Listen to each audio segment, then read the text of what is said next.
Antiquísima, de Luisa Villalta.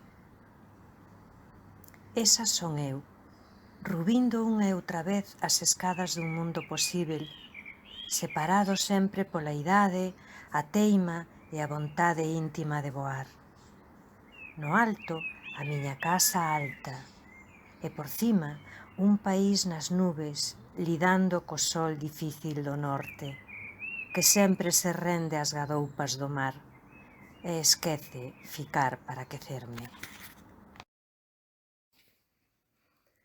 Sator, da cegueira circular que se perde na espesura, veño como con gritos dormidos entre as mans.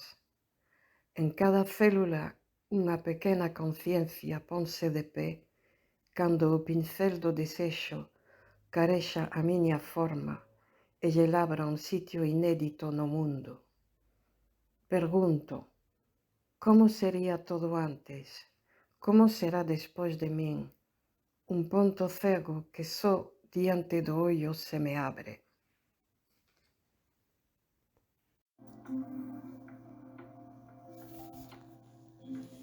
E o medio do camiño será un verso, como todos os camiños que comezan e proseguen, porque un verso non é máis que o que quebra e continúa, que se escapa, e fica e segue, e articula o ritmo escuro do sentido, e anda só, e para, e anoitece desempeñándose na luz para a seguinte páxina, e infinitas a seguir.